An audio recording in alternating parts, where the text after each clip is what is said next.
Hello there, everybody. Welcome back to another exciting episode of Guapish. As always, I'm your host, Nico, and today I'm being joined by my special guest who feels represented by 75% of Congress, and it's not because he's white, Tanner. Dude, I see dead people? And we've also got Jackson here, who finally, after all these years, is going to be picking his Oshi.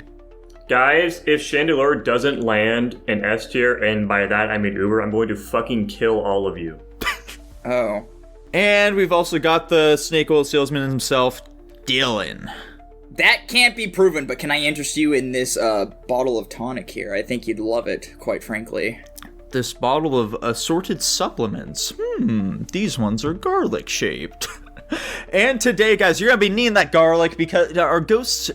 Do ghosts get scared of garlic, or is that just vampires? That's just vampires. Damn. Well, today, guys, we are going to be ranking all of the ghost-type Pokemon. This is going to be a fun one because, honestly, like, I'm pretty certain that ghosts have, like, some of the most solid designs out of any other Pokemon type. So I have a funny feeling there's going to be a pretty top-heavy tier list here today. Oh, yeah. This is going to be quite the tier list, for sure. Oh, yeah. And as always, for these fucking Pokemon tier lists, we've got our ranks here. It's just going to be the Smogon tiers, dudes. First off, let's get right into them. Ghastly. RU. He's kind of ugly. I'm thinking of putting him somewhere in the middle. I wasn't sure about RU or UU. RU seems fine. He's really just a ball of ghost. Gas. And that. Dude, I love Ghastly. I'm gonna put him in Uber. Interesting. I'm also thinking RU. If Ghastly is Uber for you, I swear if Chandelure or anything else is less than Ghastly, Tanner, I will also kill you and make you a ghost-type Pokemon. Tanner, he just loves the classics, okay? He's a Gen 1er at heart, as we all know. Here we've got Haunter.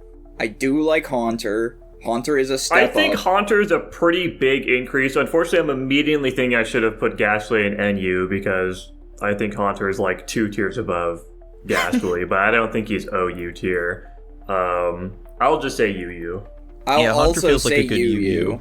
I agree with you. Okay. There we go. All right. Gengar, though. Dude. Gengar's been a staple favorite. Nico knows this. I've loved Gengar since a wee little lad. I think Gengar is fucking uber. I think he's pretty sweet. You know, a lot of people really love Gengar. He's one of, like, the most beloved Pokemon out there, but, like, honestly, he's just a downgrade from Haunter for me. I'm not that into him. I'll put him in RU. Damn. Yeah, I'm gonna be completely honest. I'm with Nico. I'm not really a big Gengar guy. I think, like, from a gameplay perspective, he's fun, but I don't like his design at all. Damn. I like Gengar well enough. I agree, he's not very ghostly, you know? What? So I'm gonna go UU. He's more ghoulish, if anything. Damn. Sounds like he can go next to Haunter, though. However, we do have Mega Gengar here as well. Now, I don't like this art that much of him, but this is the official art, so it's what we're going with. This looks like some Cartoon Network animation. Yeah, that shit looks like ass. I mean, normally he looks fucking sick. I'm gonna say OU for Mega Gengar. Yeah, I think I'll also say OU. I'll also go OU. I'll take you guys at your word, I guess. He's usually much cooler. Like, he's stuck in the ground, sort of. He's, like, pooling out of it. It's pretty kick-ass. All right. Here, as by Jackson's decree, we are also going to be doing Gigantamax forms now. So we've got G-Max Gengar here. This guy's kind of funny, but he's also kind of stupid. I'm gonna say UU. I like how he's given us, like, Dwayne The Rock Johnson one eyebrow thing. Yeah. Yeah. I like Gigantamax Gengar enough. I'll also put him in OU. I'm thinking UU here. Tanner, where'd you put him? I'm debating if I want to go Uber for him. I really like him. Oh. I think I'll go OU, though. Alright, he can go in OU then. Solid. There we go. Alrighty. He ranked pretty high last time. Alolan Marowak, he's an Uber for me. I dig him. You're high. I'm saying OU. What'd you say, Tanner? I said I agree with you, Nico. Okay, fantastic. Let me think. I'll say OU. OU. Well, unfortunately, we got 2 Ubers, so he's going up there anyway. I'm Fuck so you curious guys. what the fuck I ranked it last time. Yeah, that's what I thought this whole time. This is gonna be great. Tanner put him in Uber. I know that for sure. I don't know about you guys. Okay, Annihilate is fucking kick-ass. I love this guy. He's absolutely an Uber for sure. I've actually Yeah, I would never... agree. When did they drop him? I've never actually seen him in game. He's in Scarlet and Violet. Yeah, this guy fucking carried my playthrough. This guy does crazy damage. Yeah, and just like the whole idea behind him is fucking crazy. It's like Primate became so fucking angry he just gave himself like a heart attack or whatever and died, but he's too angry to actually stay dead, so he came back as a vengeful ghost. Huh. It's fucking sick. I'll go Uber on this. I do like the wispiness to him that he's got. He just looks fucking like he's gonna fuck shit up, you know? He's so cool. I would have just gone OU. Well, fuck you, Tanner's going in Uber anyway. Who cares what you say? Typhlosion. Typhlosion. And you. Fuck you. And you! What? Hold on a second, pal. I think you got some things twisted here. Why NU, Jackson? What's up with that?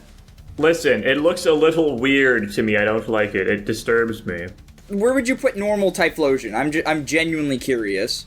They're like OU to UU depending on my mood. That's fucking crazy. I definitely prefer Hisuian Typhlosion over regular Typhlosion. I'll say OU. Absolutely. Personally. Yeah, I'm thinking OU as well for him. He's fucking sweet. I'm a big fan. Major upgrade over basic ass Typhlosion. It's great that I, like, genuinely just cannot remember what I fucking rated any of these guys before, so we'll see if I line up at all. I'm gonna go UU on this one. It's not like anybody's gonna call us out, man. Nobody's gonna compare the footage. I can't wait for, Tanner, once we're finished with all these, please compile where we ranked every Pokemon and determine, like, how far they move depending on which tier list we were doing. This is what Dome wanted to do. He wanted the tier list of all our tier lists on the website for this. I don't know if it's expressive purpose, but for something similar. Yeah, it's now for this express purpose. Okay, yeah. Mischievous here. Now, one crazy thing that I noticed when I was going through this, there's one ghost-type Pokemon in Gen 2, and it's fucking Mischievous. Now, granted, I like Mischievous. They have a very neat design, but, like, come the fuck on, Gen 2. You got nothing. You got nothing here. Yeah, I mean, I don't think Mischievous is anything crazy, but I do still like her design. I'm probably just gonna put her in UU though, personally. I agree. I like Mischievous. I think they're very cute. I'm saying OU. Yeah, I'm also a big Mischievous guy. They're super cute. OU for them. Get up there, you sweet little thing. Okay, here's Fluttermane. Tanner, this is the primal paradox form of Mischievous. This thing is a terror in the competitive scene and just fucking decimated everybody. It's fucking cracked, okay? This thing looks and I sick like as the design fuck. quite a bit. I can say Uber for it. This looks fucking... This is from Scarlet and Violet as well? Yeah. Oh my god. I've never seen this. Yeah, I What's agree. up with, like, one of its thingies being different? What's up with that? I don't know. 'Cause- Just a little something. Just adding some asymmetry to it. Dude, I don't like do it. agree with I think that Uber, holds though. me. I think that holds me out of putting it in Uber. I'll just say OU. Okay. He's letting the asymmetry win. That's so interesting that you guys like this one so much, because I think it looks like shit and I hate it. I'm gonna go NU. Jesus. You're a freak. You're like you're some kind of like a weird little demon or gremlin. You know that? You're like you're weird. I don't get you, Tanner. Here's Ms. Magius. Uber. I don't like Miss Magius as much as Mischievous. I'll give her a UU though. Or I gave Mischievous UU. I'll give her an RU. Dude, I like Miss Maggie, so I'm saying OU. I certainly don't like her as much as Mischievous. I'm saying UU as well here. Uber? Oh my god. Yeah, she Dude, I love her. This guy's smoking the copium. She has a hat made out of her flesh. She does. Yeah, that's Which is it's a running badass. theme in Gen 4, it seems like. I don't know what's up with that. Honchcrow? Oh my god. Alright, here's Galarian Corsola. She's dead now, Tanner. It's bleached coral. true. It's pretty neat. UU. I'm gonna say RU with Ghastly. I don't think it's bad, but I just don't like it. UU is a bit high for me. I'm with Dylan and RU here. They're kind of cute. I'll say RU though. There we go. Two wolves. Alright, Here's Cursula, which I dig quite a bit. I definitely love Cursula. They were a big staple for my fucking Sword and Shield team. Like, just look at this shit. You crack that bitch open and now they're just floating there, forming this sad, terrified face. I'm a big fan. I'm going Yu here. I agree. You talked it up so much. I didn't expect it to go to Yu. I can agree with that, though. Not Yu. Fuck OU. That's what I meant. Shit. Okay. I was about to say. Yeah, I'm gonna say Yu, though, for me personally. I'm gonna go OU. Yay. He does have sense. Shuppet. Now, you know, This is a tough one. some may say that Shuppet is just a Rotom with a cloth over its head. What do you guys think about that theory? I mean, I'd have to see Rotom's eyes, I guess. But, no, I don't. It could be just a dead Rotom, I suppose. I mean, the lore in Pokemon is that ghost Pokemon are just dead Pokemon, so. Rotom's already a ghost, though. Oh, fuck, you're right. God damn it. That's why you It see. died again. Where are we putting this fucker? Where's he going? Are you? Are you? Yeah, he's just another I Ghastly agree to with me. RU. Yeah, that sounds about right. I like him more than Ghastly for sure, but like, not like a whole tier above. Banette. Banette? I pronounce it Banette. I never know. Dude, What color is this thing? gray? Gray. Oh, I thought they were like purple. Oh, I don't No. think this picture is purple. I thought they were purple. This is like, Oh. is this like a fucking picture of like a shiny version of them? No, I'm No. pretty sure this is normal. No, they're great. This is how he always looks. Why do they turn a different color in their... I've never seen this fucker be gray. I've always thought they were purple. I just don't believe I I'm think you might be Googling it. mixing it up with Sableye. No, I don't think I am. They are just purple or gray. What the fuck is that shit? I don't know, Since man. I'm pretty when? sure. I'm pretty sure it's always been gray. I Always. think maybe it was the lighting. I don't know. That's crazy. That fucks me up. Adjust your colorblind settings, I guess. When you I play really Pokemon. like Banette. I'm gonna go OU. I've been rather hit or miss on Banette. I'm not a fan of the evolutionary line. Yu, I suppose. Aw. I think they're cute. I'll also say Yu. Woo. Yeah, I'll go Yu as well. He's cool. I dig him. Mm-hmm. Mega Banette, on the other hand, fucking Uber right here. This shit's so cool, man. He's got this Final Fantasy ass just zippers everywhere. Looks like a motherfucking Kingdom Hearts boss or something. Like, look at his hands are coming out of these little sleeves here. Fucking goddamn, I love this guy. Yeah, I'll go Uber. That's pretty good. I do like the zippers. It is pretty neat. Sure, I'll go Uber. Yay! Yeah, I'm saying Yu. You piece of shit. Fuck you, you stupid motherfucker. Duskull. This isn't another He's Ghastly. he's got like the old Asian man walk. He does, yeah. Except he doesn't walk, but yeah, I never I noticed mean, that. he is a base ghost Pokemon, but he's not Ghastly level. I'll put him on Yu. I like that he just has like one orb inside that just like transitions between his eye sockets. Oh yeah. Yeah. I'm a Duskull hater. I'm saying NU. Oh my gosh.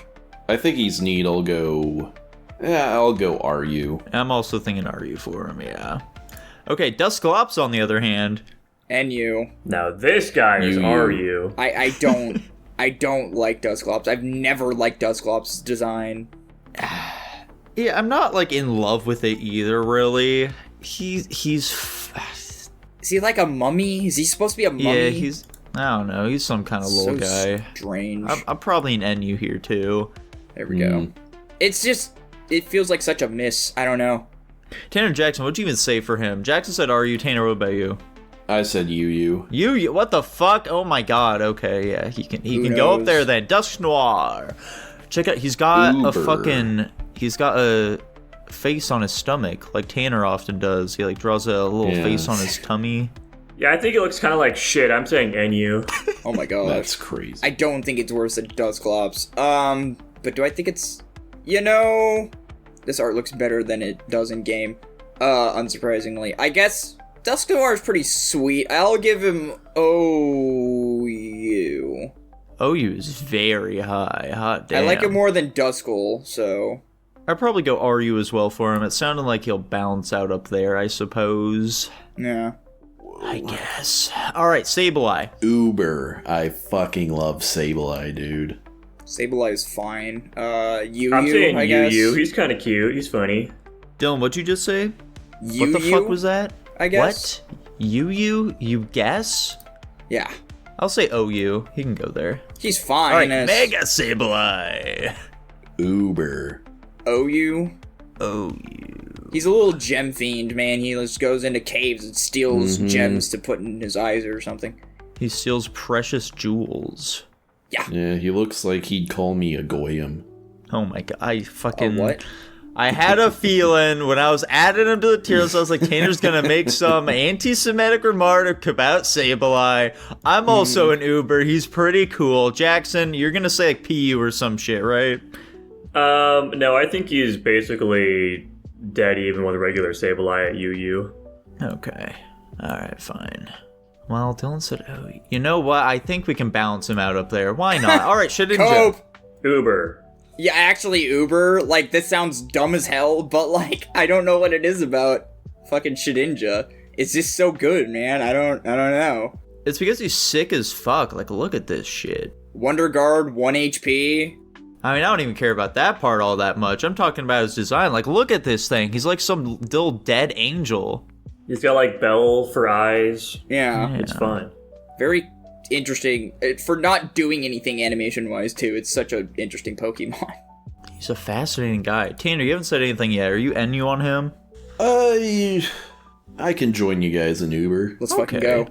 Shedinja I sweep. guess you can go at the very top. Why not?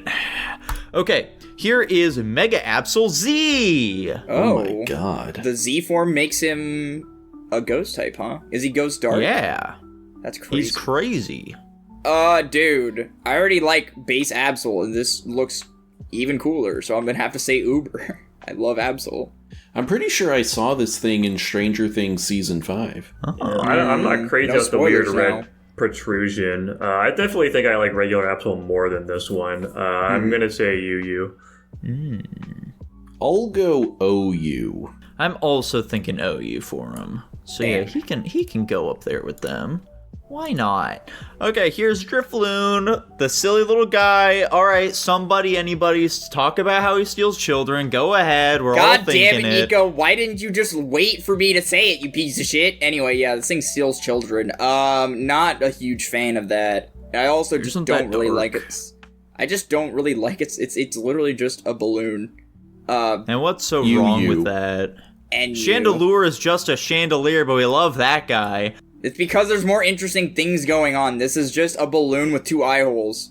He has an X. He has a little tuft of hair here that looks like a cloud. These things mean nothing to me.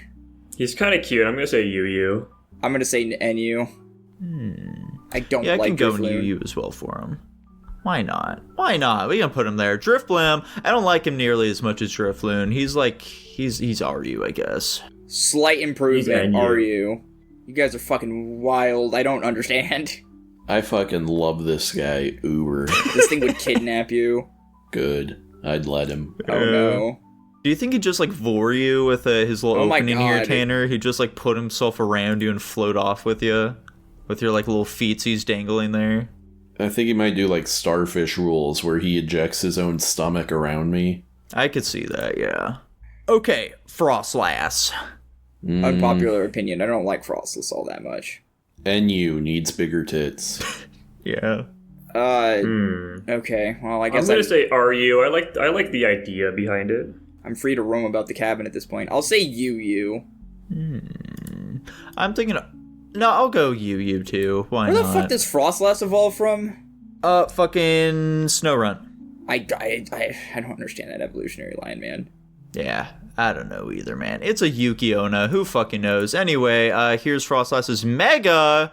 Unfortunately, not great images for this, so we're doing what we Holy can. ass. It doesn't help that it's on a white background. Yeah. Yeah, that's quite. I don't know if this is like a huge improvement over the other one, to be completely honest. So tall. I think it's pretty cool. It leads more into like the Yuki-Onna type of vibe with like the misty stuff. Yeah, the Yeah. horns. I'm gonna say UU. I think it's neat. I'll go a step above and say OU, I suppose. I'll agree with Jackson at UU. I'll also agree with Jackson. Why not? Okay, Rotom. He's a pretty Where are we silly little putting this guy. little feller? You. You. What? Yeah, UU seems right to me as well. I was so sad to find out that this guy is not... I mean, he's rare, but, like, especially in the newer Pokemon games, you can just find him in troves, and that kind of killed the childhood image I had of this thing. I just thought it was, like, a Pokemon you could never get. Nah, he's just your fucking phone now. Are you? So disheartening, man. Childhood me is crying right now. I could agree with RU. Unfortunately, we were voted out, Jackson. Spiritomb. Banger Uber. Oh, Uber. you. Yeah, I'm not nearly as high on Spiritomb as you guys are. I'm probably like UU. I could have sworn there was another form of him, but I guess not. No. It sounded like he's still landing up there, though, so yeah, sure. I guess Wait, you can how? go up there. If you said you wouldn't it just land an OU? No, we got 2 Ubers, man. We got 2 Ubers. I thought it had to be at least 3. Whatever. Ubers are worth 1.5 votes. That's how the math works out. All right, Giratina. He's got 2 forms. Look at him. Look at him go. Uber. Uber. I like the non-dimensional form more, to be completely honest. I like the legs.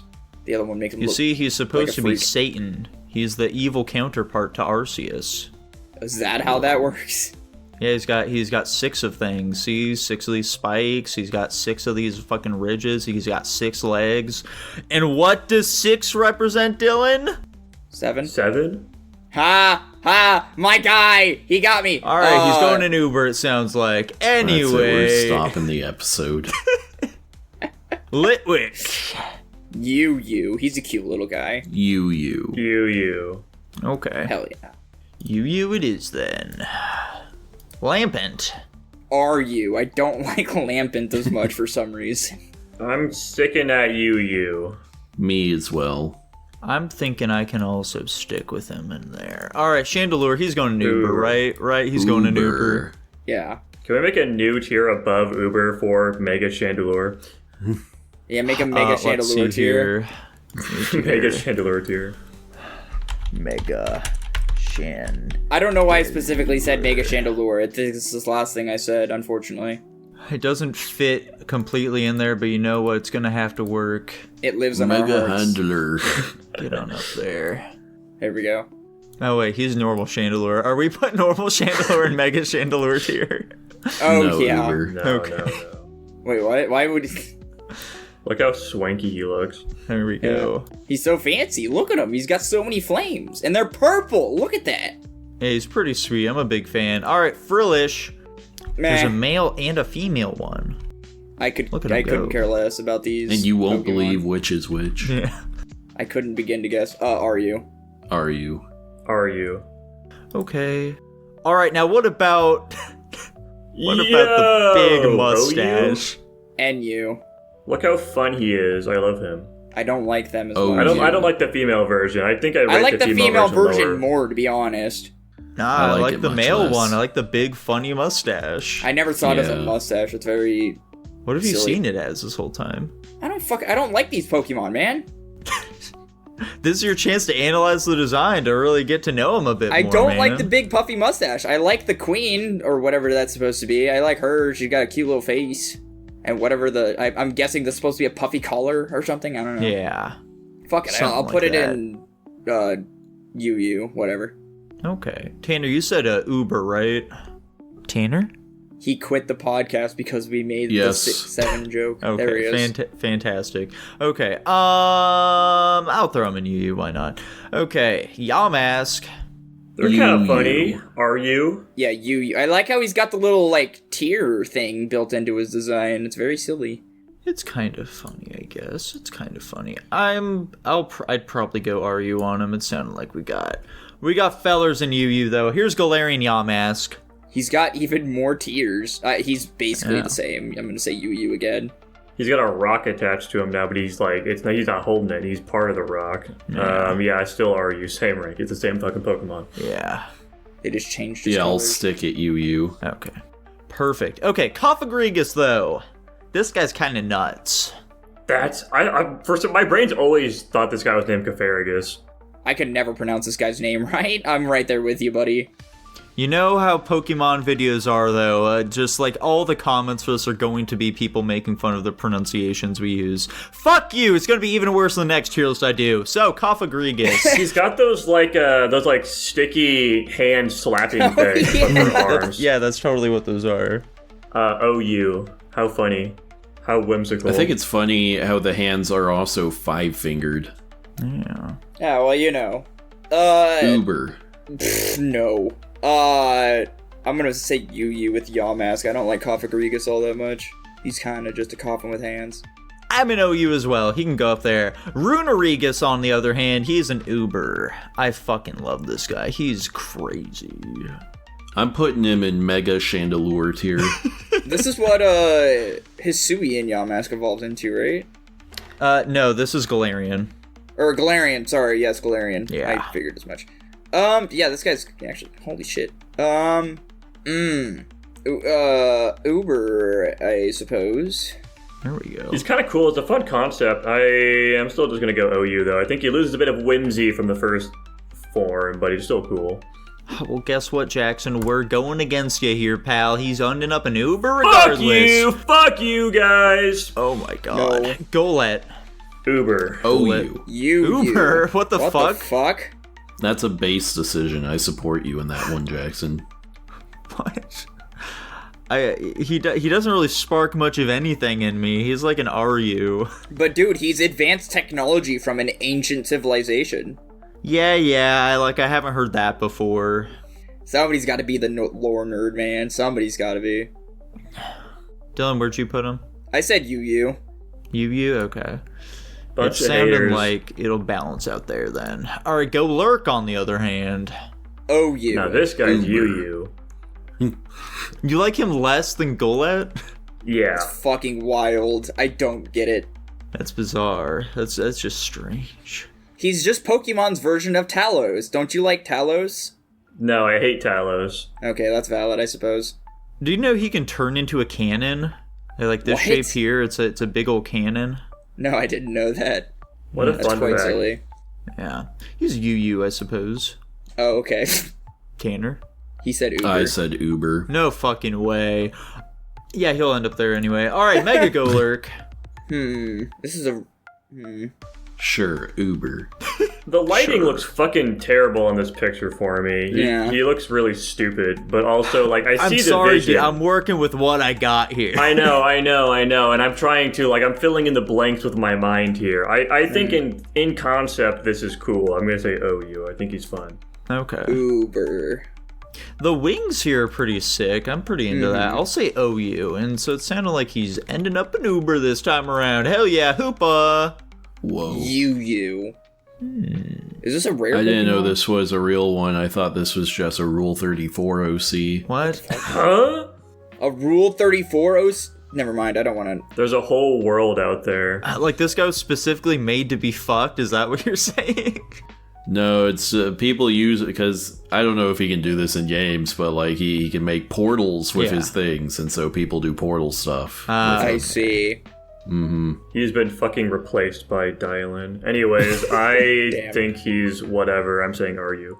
Yeah, I'll go RU as well. He's cooler than that. Come on, guys. He's at least UU. There we go. Fantastic. All right. Honedge!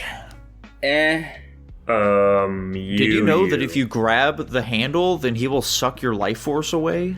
Yeah, he'll use that little scarf thing, too, to wrap around your arm so you can never let go. It's crazy stuff, I tell you. I like that his like sheath kind of makes a little angry face. Yeah. Are you, I guess? Ah, he's UU. What are you talking about? Tanner Jackson, what about you guys? Dude, UU. Sure, I'll join you guys in UU. Yay! Alright, Dual Blade.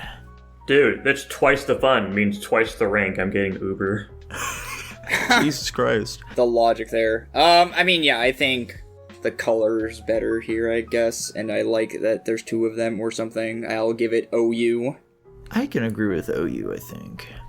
I'm just gonna stick at UU. OU he goes then. Alright. Aegislash. He's got two forms here. Look at him go. Yeah. He's doing a little dance. Yeah. Is Aegislash an evolution of Doublade? Yeah.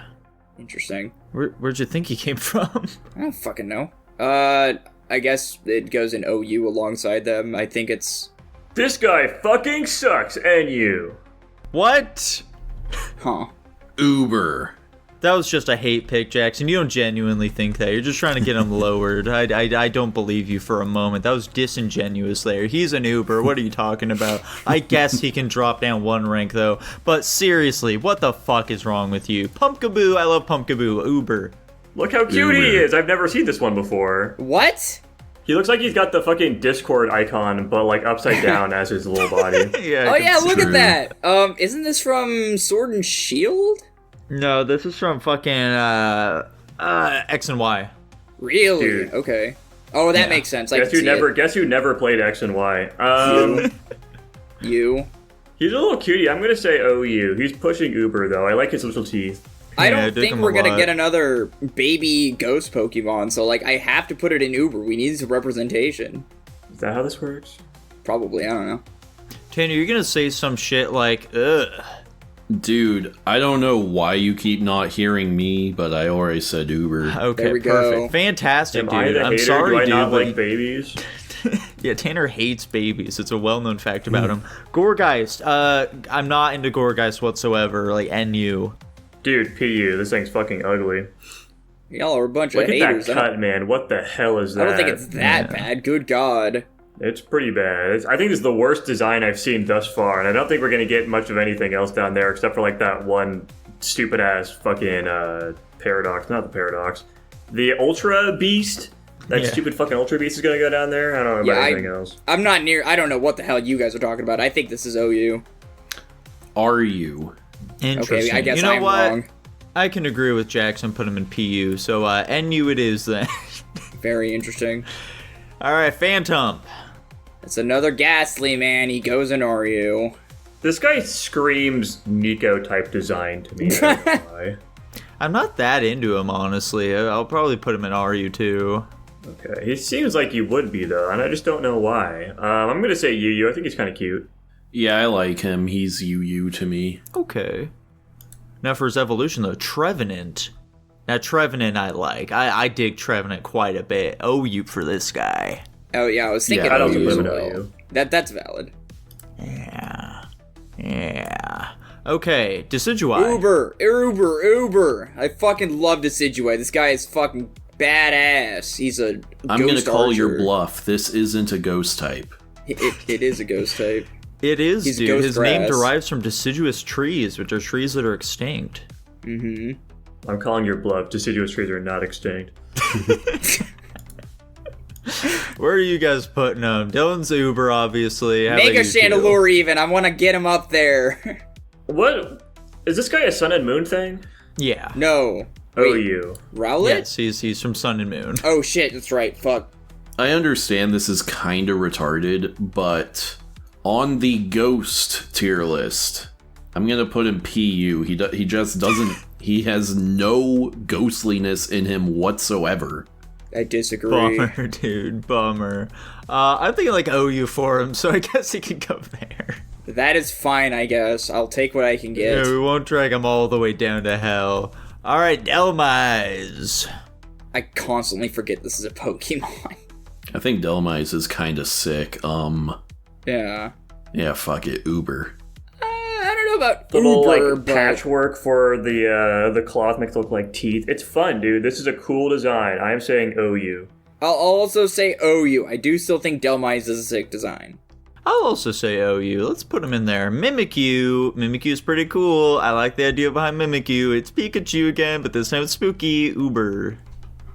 OU.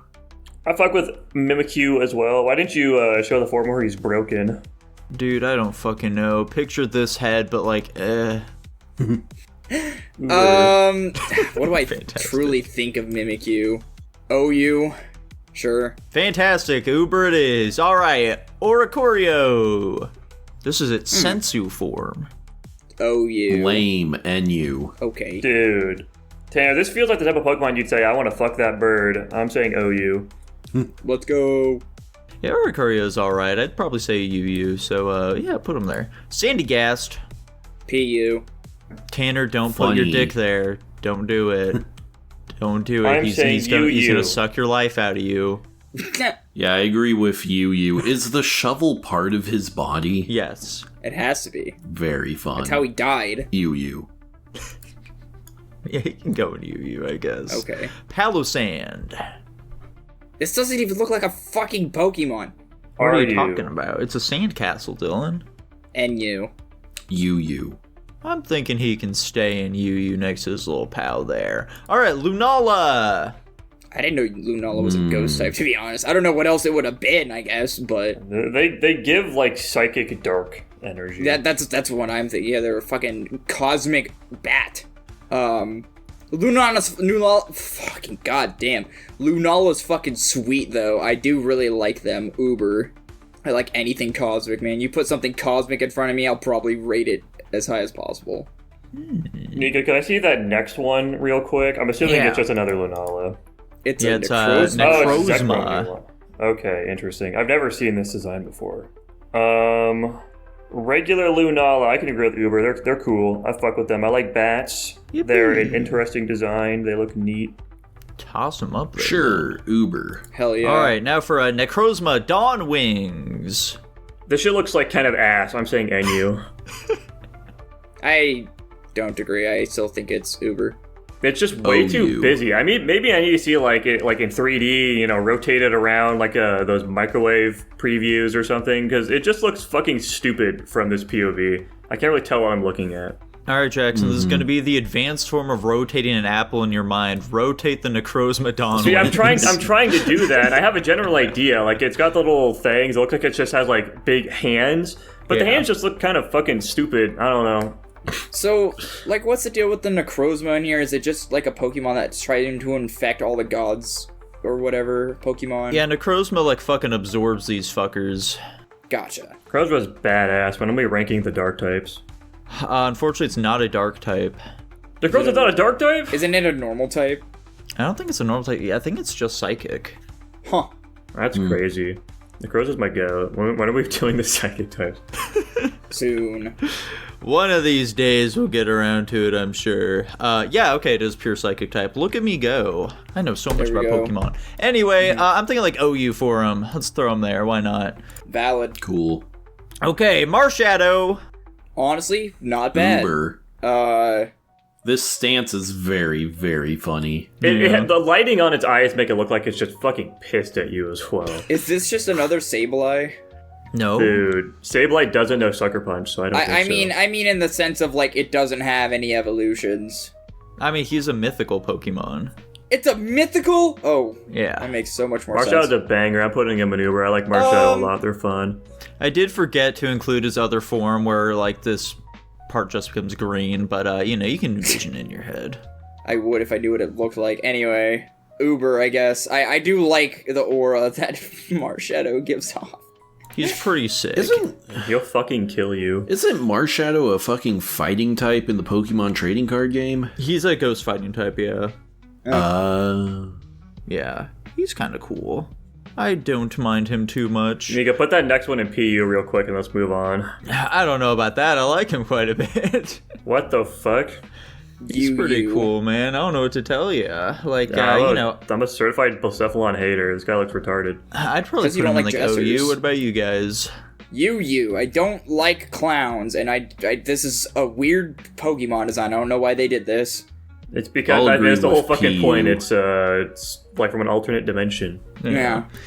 It sounded like he's balancing out to, I guess, RU. Why not? He'll be on the lower end. Okay, Dreepy. These guys are ghost types? Yeah. Yeah. Ghost Dragon. That's crazy. And this guy's name is Dreepy? Yeah. Huh? Yeah. I mean, I love him, Uber, but what a fucking stupid name. I'm gonna say you. What the fuck? I think he's kind of silly. I'm saying RU.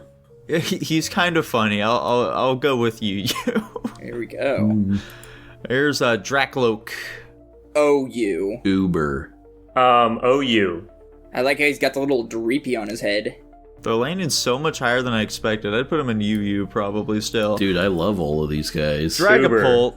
actual Uber. Mega Chandelure tier. I'm a big fan of this guy. He's so silly and fun, and he carried me through whatever Stealth game he was a bomber part head of. ass. Mm-hmm. He's pretty funny. I'd probably go OU. You know, he can for sure go Uber though. He was ranked as the most beloved Pokemon from Sword and Shield though. People love this guy a lot. Everybody loves their dragon types, I guess. That's why I always carry a Sylveon. Those motherfuckers can't be trusted. Oh yeah. It's very funny how he just like uses babies to murder people. I mean, they're already dead. I'm sure it's so fine. fucking base, dude. He's the abortion Pokemon. Here's Sinistea. Yeah. Are you? You. I like that the face is on the cup.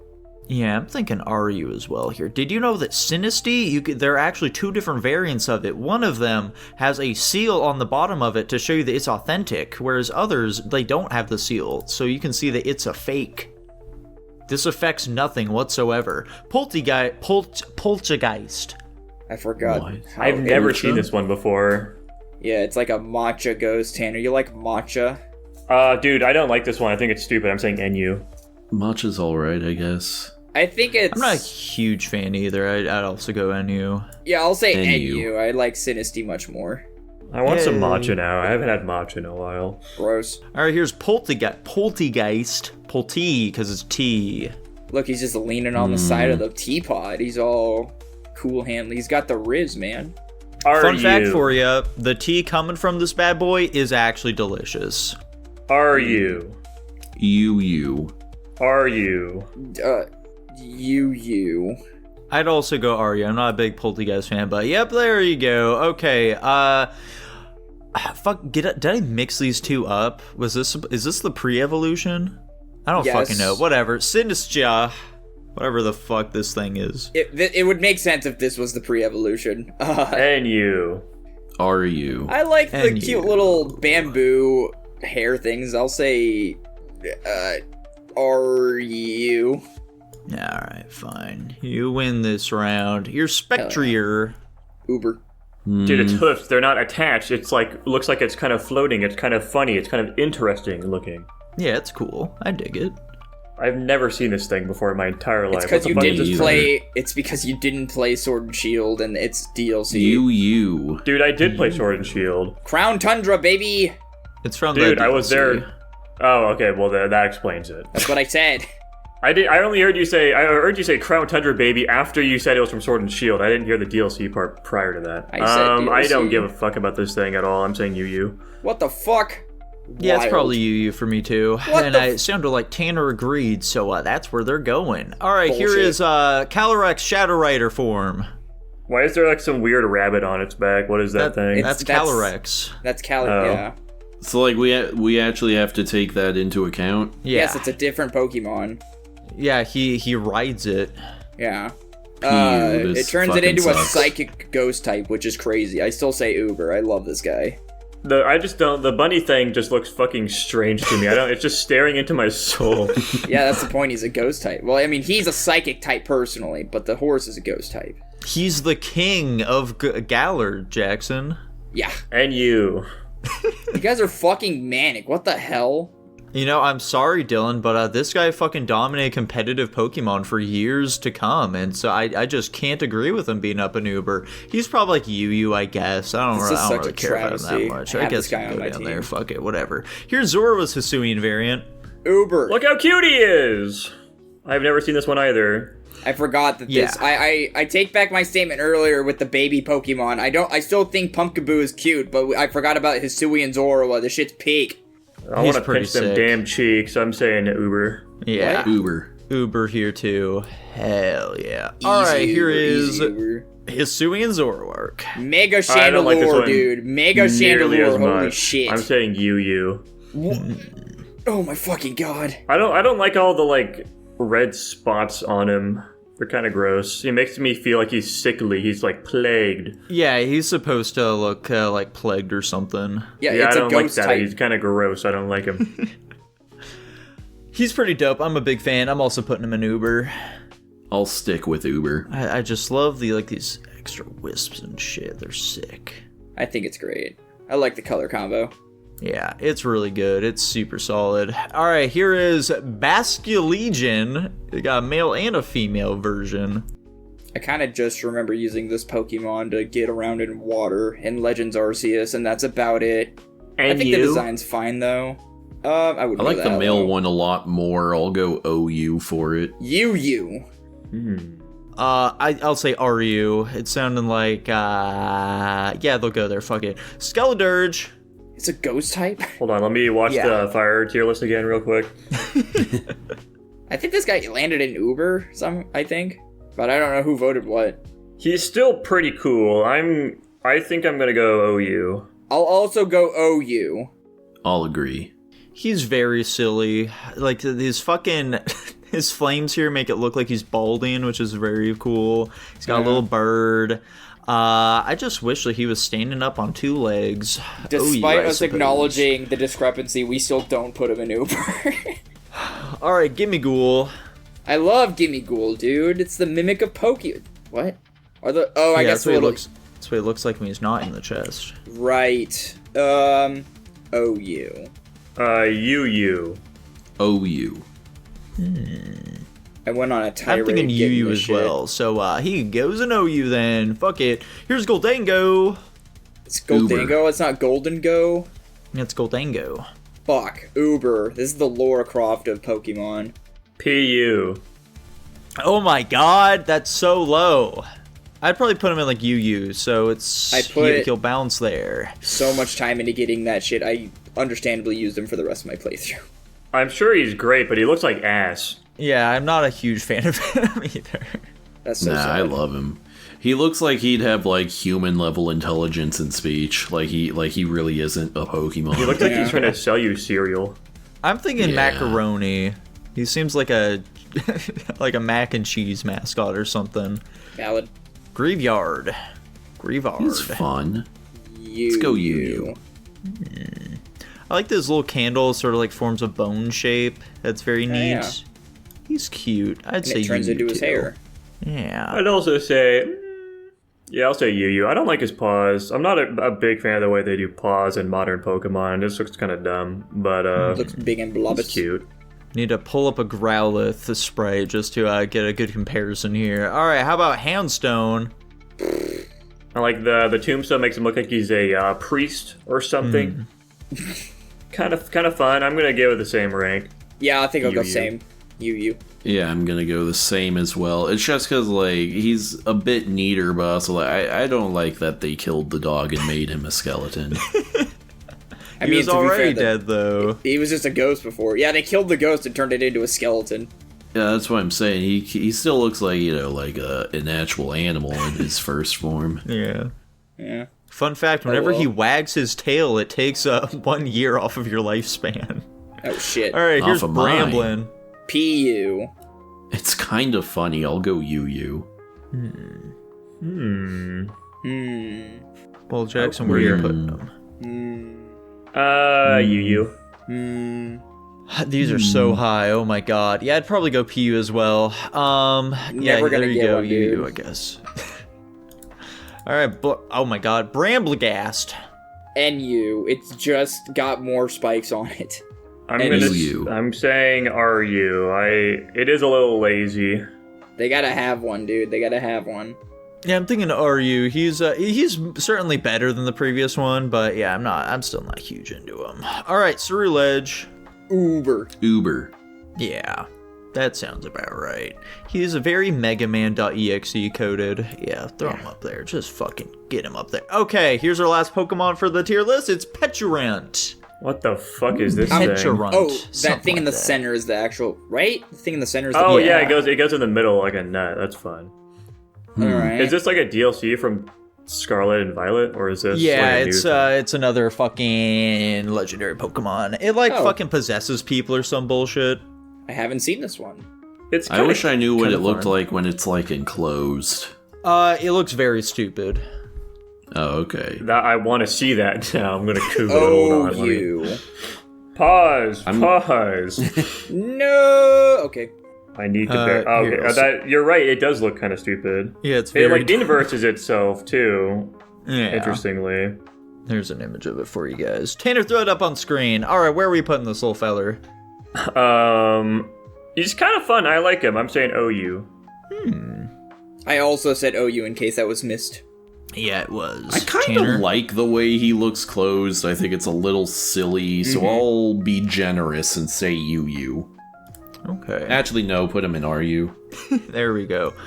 I'd probably go UU. I'm not that into him, but sounding like, he'll balance out up there. All right, so boys, with that finishes off our Pokemon. But, previously Jackson also voiced that he would like to see the trainers for these various types, and I felt like, well, we're eventually going to be doing another big trainer tier list, so let's maybe not do that. And instead, guys, I don't know if you're aware of this, but Pokemon had a big collab with Hatsune Miku, where for each type they gave her a different design. So we're going to be ranking the Hatsune Miku variants also in these tier lists from now on. This is her ghost one. Not a huge fan of that. What? Yeah, this one's fucking cool. She's got like the glitchy legs thing, the detached twin tails. She's the big. I love the big sleeve. I'm a big fan of big sleeves. Dylan knows this. Yeah, the sleeves are sick. I believe that those are the design for like the spell tag or something like that. It's an item in Pokemon. That's yeah. Yeah, she's pretty fucking dope. I'm going Uber as well here. I love her. Are we doing the retroactive other two? Yes, we're also retroactively doing the other two. Here's the electric Miku. Oh. I would not have guessed this is Check Miku. out, it's Rotom, so it still fits within the ghost type one. And the fire one is also Skeletor, so it still all fits. It's fine we're doing it this way. Dude, nobody's judging you. I actually like this a lot. This is Uber for me. I am also just a sucker for electric types. I really don't like this one. I'm gonna go NU. Oh my god. I'm definitely not that low. I definitely don't like this one as much as the ghost one, though. I'm just saying UU, probably. This doesn't look like Hatsune Miku is my problem. Most of these won't. I mean, that first one did. I'm with Jackson here. I'm not nearly as into this one, but like PU or whatever the fuck Tanner said, I don't know about that. All right, here's the Fire Miku. Check her out. What's she doing down there? I'm trying to figure that out. What is she doing? The outfit's kind of cute. She's singing into like a microphone with Skeletors. Yeah. Oh, maybe that's what it is. She's cute. I'll say OU. I can agree with OU. I don't like the hair, but yeah, the hair's a little strange. I wish there was a bit more to her outfit. It kind of just looks like she's wearing a t-shirt and leggings. Yeah. She's supposed to have the big puffy coat, but she threw it aside. Oh, that's what that is. Go okay. RU. I'm thinking I can go UU, so I think she'll go there. Why not? And there we have it, folks. That is our big ghost type tier list in the bag. Another type done. I don't know when I'm going to do another one of these because, like, honestly, fucking finding these new mega forms is a pain in the ass and they all look terrible. So I'll probably wait until we actually have official art of each of them. Who knows when that'll be, though? So there we have it, folks. I hope you enjoyed it. Let us know what your favorite ghost type Pokemon would be. You guys, which one do you guys say is your favorite amongst our bunch here? Mega Chandelure. Yeah, I was gonna say. A new one that I liked a lot was the Hisuian Zora. This one's a cutie patootie. I like him a lot. Yeah, it's super cute. I'm a big fan. Shedinja's another classic. I'm in between Dracopult and what the fuck is the name of the one next to Mega Bannet? Oh, Runerigus. Yeah, or Runerigus. I really, really like this one. I dig it a lot too. I'm probably between that and Mega Banette is my favorite. They're pretty dope. I'm a big fan. I like them a lot. And so, folks, something else that I like a lot is discussing movies, and maybe we'll be able to do that over on Guapish at the Movies. Guapish at the Movies? Your foster parents are dead. Jackson, what did we watch this week? The Patreon request this week, as requested by Loveskin, thank you for the request, was the 2002 film The Pianist, which is going to now be described by Tanner. The Pianist is the story of Władysław Spielman. That's his name, I got there. He is a pianist living in Warsaw, Poland during World War II. Not good. And even worse, he's Jewish. And, we kind of just watch him watch the events of the whole thing unfold, and it's not good, but then he has kind of a happy ending. Yeah, sure, he has a happy ending, I guess, kind of. As happy as one can have in this situation. Yeah, sure. It worked out better for him than most, we'll say. He doesn't die. Yeah. Fun fact. What did I put here? Oh, the director, Roman Polanski, when he was making this film, he actually just happened to run into a guy who had helped his own father during the Holocaust. Oh. And also, Adrian Brody became the youngest person to win a Best Actor Oscar, not just at the time, but it's still the record for youngest person. He was 37 at the time. He was 29. That's crazy. He looks older than 29. Yeah. I guess that can be a fun fact. All right, Tanner, where are you putting this one? I am currently in between an A+ and an S-. That's so much higher. I figured you'd really want to drag this film down, considering it's trying to make you sympathize with Jews. Dylan, how about you? Yeah, I unintentionally forgot to rank the movies this week, so I'm doing a real-time ranking thing here. I think I'm gonna give this movie an A+. Bunch of fucking anti-Semites in this call. What the fuck is wrong with you people? Shut up, Jackson. What's your ranking, Buster? I'm in between an A+ and an S-. Yeah, fuck you, pal. I'm at a solid A, I think. Here we go. Nico, why'd you fucking hate this movie? Do you hate the Jews or something? You know, I just kind of feel like they were a bit one-sided in this movie. We really could have gotten a bit more sympathy for the Germans throughout pause. That's pause. We literally had a scene where he was playing the piano and a bunch of fucking Jews told him to stop playing the fucking piano so they can test if coins were fake or not. Are you kidding me? Yeah, that's just objectively not true. Is that what was happening? Legit, one of the kindest characters in this movie was a Nazi. That guy was a big chiller, man. I hope he got out. I mean, he did. He fucking... He they did, literally he died. indicated Yeah, that he fucking died in a campfire. They black screen white texted us that he died. Yeah. True. Poor guy. Yeah, truly. He didn't deserve it, I think. No, I mean, he probably did. He was a high-ranking Nazi official. He almost certainly caused the death of a ton of people, but... Oh, yeah, without a doubt. Yeah, I mean, I'll do my best to recall this movie. I just liked how this movie didn't break immersion. I don't mention this in a lot of movie reviews, but this one genuinely just didn't break immersion. It made for a very enjoyable viewing experience. I think this is one of the ones that was 2.5 hours, right? Yeah. It was like 2 hours and 40 minutes, as long as fuck. Mm-hmm. But, honestly, it didn't feel like that much of a slog. I enjoyed going along for the ride.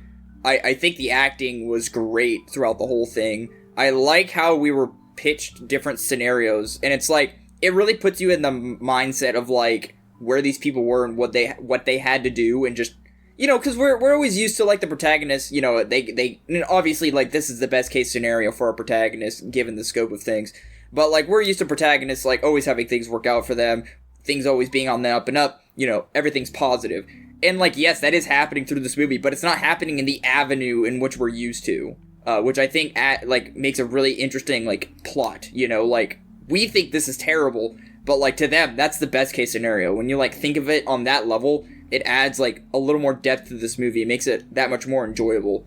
And I just think the character interactions throughout this whole movie were great as well. Just the camaraderie and the people saying we need to work together, we need to figure things out. Oh hey, I wish I could help you, but I gotta leave the country, or I wish I could help you, but we got this going on, so we can't help you. That kind of stuff. It just feels like human interaction, which helped with the immersion. The immersion was the biggest thing for me in this movie.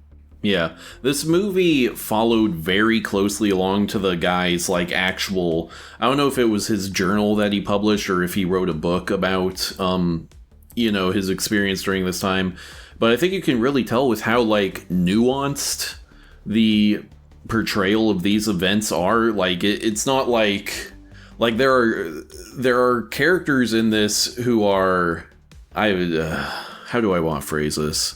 I guess going back to what I said earlier, one of the characters that shows our protagonist the most kindness is a Nazi, and then some of the characters who are the shittiest to him are fellow Jews, and so it's a very nuanced thing where it's like, despite World War II and especially the Holocaust often being approached with this very black and white view of things, it's like, no, like even when they're in horrible scenarios, there will be people trying to like fuck over people that are above them, and there will be people with power who can actually be shockingly kind to those beneath them. And one thing that I think really works in this movie's favor and really drives home the like horror of these events is that they make it so that the main character kind of like helplessly watches things going along just as much as we, the audience, are like helpless to watch these things. Like he has virtually no impact on the actual events going on around him, to the same extent that us as viewers, sitting at home watching the movie have no way of changing what's going on. Yeah, it's like his only real contribution is at one point he throws a bag over the wall. Yeah, that's about it. So it creates this really close connection between us and him as the main character. Jackson, glaze now. Glaze. Go for it, dude.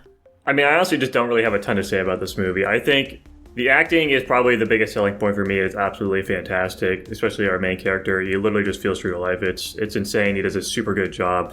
They put him in a lot of really hard scenarios to work with too, from an acting perspective, and he just fucking nails it constantly. Like Dylan was saying, it's a very immersive feeling movie, specifically like kind of going with what Tanner was saying as well. We're basically just watching the entirety of it through our main character's eyes in a way. It's just really interestingly structured too. We do just kind of feel like we're falling on a drifter as things are just happening to them, which is interesting, and it is a very different vibe. Doesn't feel like it's long in the tooth or anything, even though it's a very long film. I think maybe one of the things that's lacking is I don't think the cinematography is anything like particularly special for anything. It's just kind of there to fill its deed. It's got some cool shots in it. I think one of the standout ones for me is when he hops out of the window after he's getting like fucking flamethrowed and he sees just like the ruined city there. That shit was fucking heartbreaking to see. But most of the film is pretty whatever from that department. The film feels a lot older than it is too. Like if you told me this is a 2002 film, I would not believe you. Yeah. Which I think, if anything, is just selling the vibes they were trying to sell. I can almost certainly say they were doing that on purpose. But yeah, it's just a really solid film. It's like Tanner said, it's a nuanced take on the events of World War II. It's got incredible acting. It's got a really beautiful score as well. I'm a big fan of piano, and honestly, this film incorporates a lot of really beautiful piano scenes. And there are just some really solid standout scenes, like going back to the fucking destroyed village. Just the scene of him playing the piano with the officer there watching him was fucking gorgeous to watch. And there's a lot of other random scenes like that. It's just an entertaining, very well-made, solid movie. One thing I'm kind of surprised that the film didn't mention at all is one of the major events that we see depicted is the Warsaw Uprising, where like there was a pretty large scale rebellion against the Nazi occupation. Something they didn't really mention is that during the Warsaw Uprising, the Russian army was like already at the city, but like because they heard about the rebellion going on inside, they just decided to sit and wait outside the city and let the Warsaw people like do as much damage as they could before the Russians started sending their own people in. So they just sat there and let them, the rebellion essentially get slaughtered by the Nazis. Those dirty Russians, god damn it. Nico, what do you think with about friends the movie? like these? It was good. I enjoyed it. I basically share your thoughts on it, where I really don't have a whole lot to say. It was just like, it's a very well acted movie that really depicts the horrors of World War II, unfortunately. These fucking war movies, man, it's fucked up, okay? We can't let them keep getting away with it. Why do they all have to be so good? That's so true. I hear the names of like concentration camps the same way people hear like superheroes get mentioned in Marvel movies. Like the guy goes, "Oh, they got sent to Treblinka." I went, "Oh, I know that one." No way. Oh my god, it's fucking Treblinka. 3.5 million at that camp alone. Jesus, man. Oh my god. Christ. Do we have anything else to say? Anything else to say about The Pianist?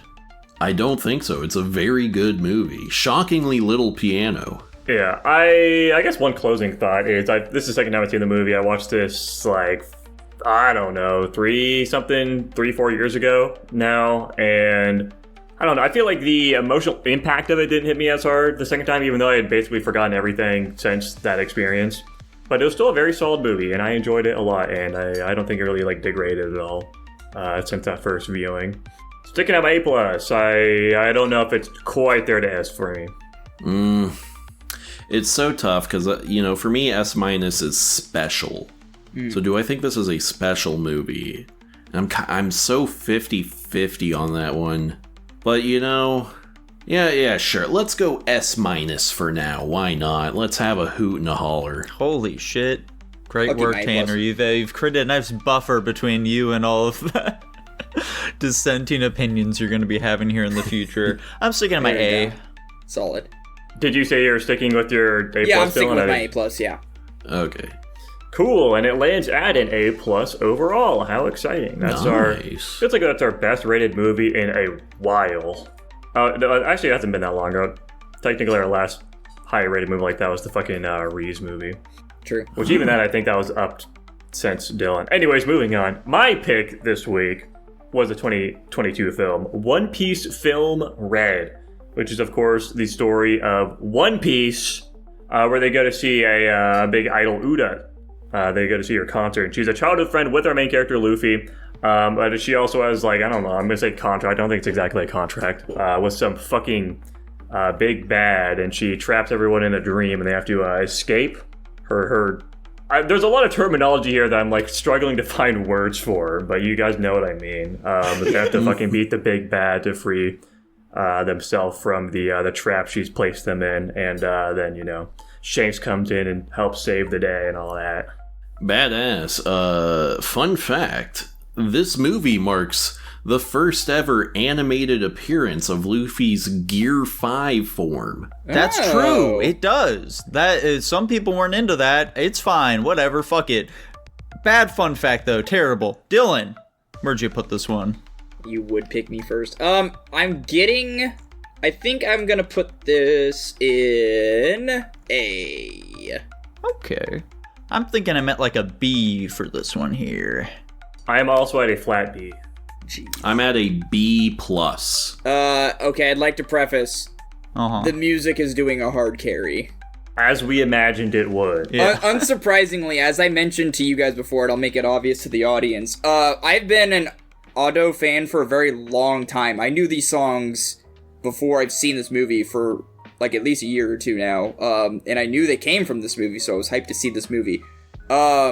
And I think I was telling Jackson before, it's really cool seeing the lyrics in the actual movie, because then it matches up contextually and it makes a lot more sense. I still think the songs are great regardless. But I mean, the animation was the same as the other movies, I think. I'm not a huge fan of their 3D. They had a couple 3D things in there. I wasn't a huge fan of that. That's actually one of the big things that stood out to me. Maybe I need to see the other ones again, but I feel like this movie specifically relied on 3D CG a lot more than the other ones did, and it does not look great. Yeah. And they use it a lot. Specifically with Uda, they'll swap between her being 3D and 2D, and it just looks fucking jarring, to be honest, and it kind of took me out of it. Before I get lost in the sauce here too, I want to go back to your point about Otto and say two things about that. One, big fan of Otto as well. Love her music. I think it's a bummer that my favorite song of that album that is for this was only a minute long. Fuck that shit, bro. Why they cut the best song to be so short? Dude, I don't know the name of it. Anywho, and then also her voice is just way too unique. And I know what they were trying to do, but she sounds nothing like the voice actress for Uda, so it just is really fucking jarring when it goes between her talking and then her singing and then, back and forth. They just sound nothing alike. I mean, I love Otto's voice, and that's a big reason why I'm a big fan of her, because it's really unique and powerful, but it just does not fit at all with the character. And it's I know so funny when they try and do that with the child version of her too. It's just it makes no sense, dude. This is not doing what you think it's trying to do. Anyways, continue with your breakdown here, Dylan. But yeah, I mean, I'm not gonna lie, I did cry at the end of this movie. unsurprising to probably no one. And I think I there's cry just a when lot reading of, One Piece all the time. It's chill. I think there's just a lot of context I'm missing as far as One Piece Yeah. goes. Like Facts. Like, does Uta appear before now? Like, do we know she exists No. in the world? Okay, so No. that's strange to me in this context. And it's just like, I'm sure I would like this more if I actually watched it, which I guess it doesn't matter. I'm the highest on this movie, but like I said, I think the songs are carrying this movie hard. But it's just like, which is weird because I like Hunter x Hunter, but like, for some reason Luffy has this weird companionship with his crew. Like, sometimes he really cares, and like, sometimes he doesn't. And the scene that I'm specifically referencing there, and it's not part of his crew, granted, but it's like the end of the movie when we realize that Uta died and they're having a memorial service on the other ship as they're sailing away. He kind of just looks and almost has like this feeling of disregard. I might have been reading that scenario wrong, but it felt like it killed the mood a little bit, and I'm just like, I don't know how much I vibe with Luffy's character or how much this makes sense. But yeah, no, I do definitely agree with your guys' prior statement. Very jarring to hear the voice actress and then Otto and having it be two different people and them thinking that's okay. Yeah, the movie was fun. I might have to improvise on the ranking because obviously, like I said, I'm doing it on the spot. A is just what felt right. I might just go down to A-. We'll see. I'll hear what you guys Dylan have to hinted say. on something there that is my biggest gripe with this film, which is that there is just way too much context necessary for someone to know going into it. Like, I'll inherently have a problem with expecting the audience to have, like, a basic understanding of a property when going into a film. Like, you know, if you're gonna go watch the fucking Pokemon movie, then you should probably know what a Pikachu is. That seems like a simple assumption that the filmmakers can make. But, like, the problem here is that they assume you've experienced a massive chunk of One Piece, like, basically the whole thing up until this point. And as a result, they just don't explain shit to you. Like, you have a fuckload of characters in this film with a lot of unique devil fruits. There are a ton of character relationships you need to understand. The hierarchy of the world government itself you need to have a firm grasp of. They've even got like fucking hockey in this film, okay? It's just like, there's too much, man. There's too much for you. Which I'd assume is a big reason why you guys were confused throughout it. Yeah. Yeah, there is a lot going on, and honestly, that leads into my biggest negative of the movie, is that it just feels really messy, and I'm sure things would get cleaned up with more context, like you said, but there's just so much fucking going on all the time, it feels like, and it boggles the brain a little bit, you know? It kind of took me out. It was hard to, like, really invest myself with it, because I was just constantly getting taken out by just being, like, maybe, I don't want to say overwhelmed, but you know what I mean. I mean, even for me, who like, I know everything that happens in this movie, so I'm chill on that account. But even then, it's like there are way too many characters in it. Like, the Big Mom Pirates didn't need to be here. Law didn't need to be here. Why the fuck does Sunny turn into a little character that does nothing? It's just way too much fan service. And as a result of like all these other characters being here, it kind of just detracts from the Straw Hats themselves.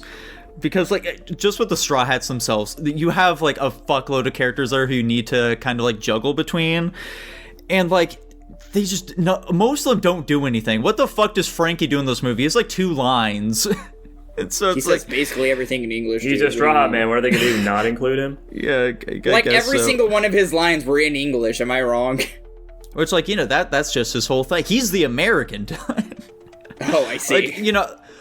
Yeah, there are way too many randos thrown in here. Like, I love Katakuri, but him being here just makes no sense. He doesn't need to be in this movie. Why the fuck is Carlos here? He's like that fucking... He's a celestial dragon. He's a big bad dude, okay? He's like the fucking apex of the world. He doesn't need to fucking be in this movie. It's weird that he's here. Like, I get he was here to, like, be used as a moment of catharsis, because you can't just beat the shit out of him in the normal series. But it just makes things so bloated and less capable of standing on its own as just a normal film. Is his character supposed to be a joke where, like, he isn't actually, like, he can't do anything, but he has all this power, or is that... Yes, he's a celestial dragon. They're, like, the ones who rule the world, basically. They're the world nobles. You are not allowed to do anything to them. They can just do whatever the fuck they want. They can kill, they can enslave whoever they want to. And if you go against them, the admirals show up and they fucking murder you. That's their whole deal. I figured that was the Okay. context I was missing. But, like, their power isn't really based on anything? No, it's just that they have a long history of ruling the planet at this point. Okay. Yeah. They sound so easy to overthrow. Unfortunately, they have the entire Navy in their pocket, so you can't do much to them. I don't want to turn this into the we ask Nico every One Piece question in existence session. Oh, how are we supposed to tell the difference? How are we supposed to tell the difference between who has a devil fruit and who doesn't? Like, does Shanks have a devil fruit, or is he just fucking powerful? How does that work? No, he's a hockey man. That doesn't make any sense. I don't know what that is. No, hockey is their power system aside from devil fruits. He's just a strong dude. That's what I thought. Just had to make sure. Is this our first time seeing Shanks show up in an animated thing? I mean, like, he's in the anime a few times, but Shanks generally does not show up at all throughout the series, and there's good reason for that. Like, Shanks' whole deal, Luffy, his straw hat, he's just borrowing it from Shanks, and Shanks told him, give it back to me the next time you see me when you're a real pirate. And, so, he can't fight Shanks, otherwise he gets rid of the straw hat. Right. That's why they need to have some way for Shanks and Luffy to fight together, but, like, they can't actually see each other while this is happening. Oh. What's really funny though too is like a lot of other animes that I'm currently experiencing. The speaking of the power system, there's just like no like limits on it. Like, as far as I'm concerned, Uta's devil fruit is busted as hell, and the only reason she lost is because she gave into her emotions. She didn't want to win. Yeah, like literally, there's just like she can just put people to sleep in a spirit world with her voice, and then she can just drain their souls or something like that. This movie's crazy. It's like you said, it does a hell of a lot of exposing, expecting you to know what's going on. So I'm here for the vibes. I might have ranked this movie on vibes and music. So yeah, I mean, like, in regards to like Uta's power too, it's like the stakes in this film are insane for One Piece. It's like 70% of the world is gonna die. When like the worst thing that happens in One Piece is like the world government has this ability to just like wipe islands off the face of the planet, and like that's the biggest thing we have to contend with right now. And it's like, oh, okay, so that seems pretty small scale compared to what's happening here.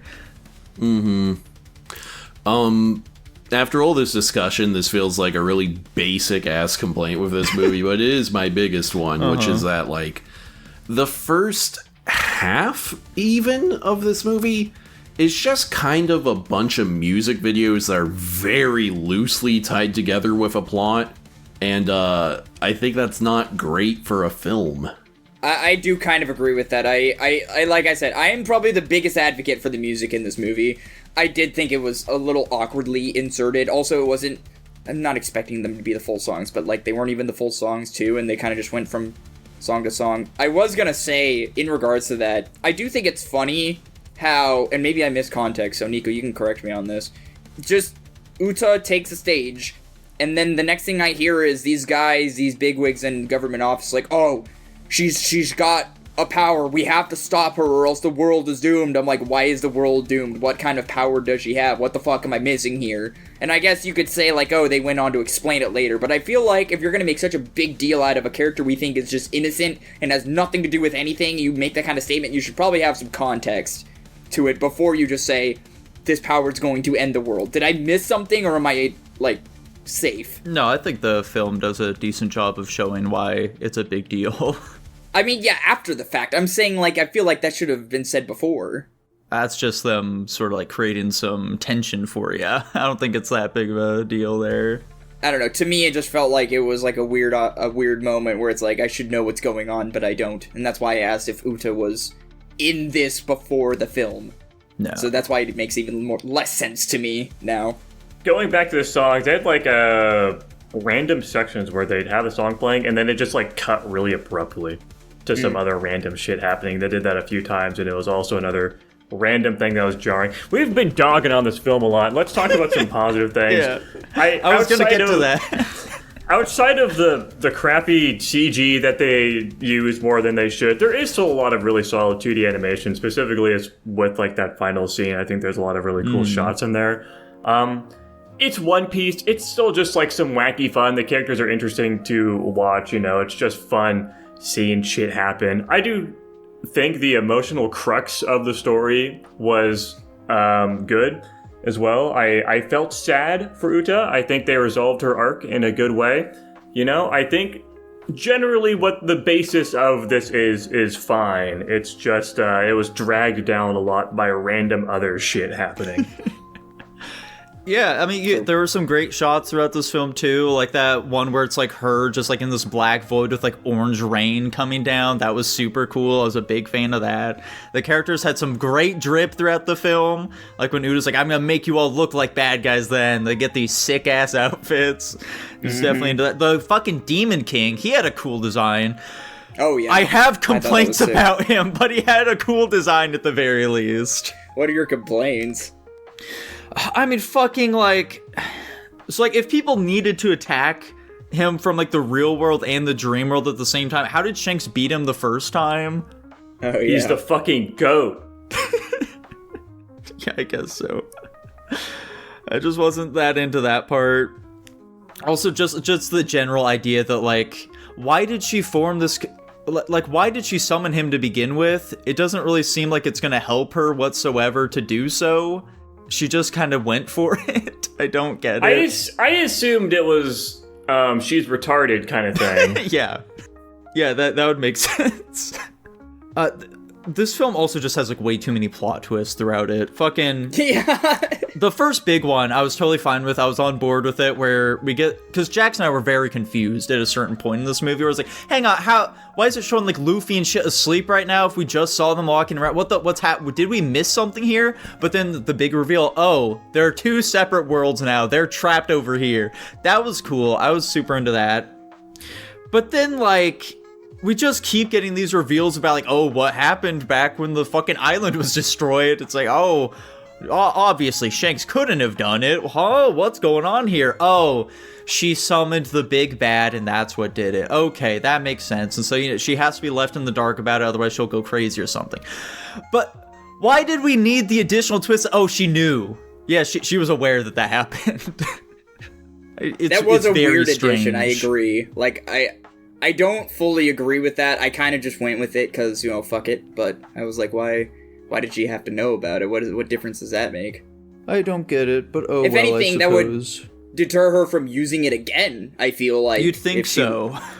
It is cool, though, that we get to actually see Shanks in something because, you know, like I said, he can't really be in any of the other shit for good reason. And, like, you know, Shanks' crew has, like, some big people in it. Particularly, like, Usopp's dad. We never get to see Usopp's dad throughout any of the other shit. But, you know, here, we actually get to see the two of them work together. It's pretty sick. It's like, oh, yeah, Usopp, he, like, is the reason we get to win in the end. Because him and his dad are fucking working together here. That was awesome. I was a big fan of that. It does kind of spoil something about Shanks, though, in this movie. I don't know why they did that. There's a reveal here that, oh yeah, he's a world noble, which was not revealed in the manga up to this point. I don't know why they had to include that here, but oh well, I guess.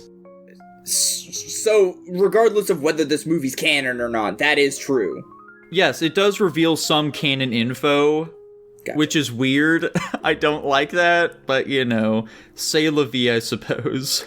Very strange in a non-canon movie for you to put something that is canon and...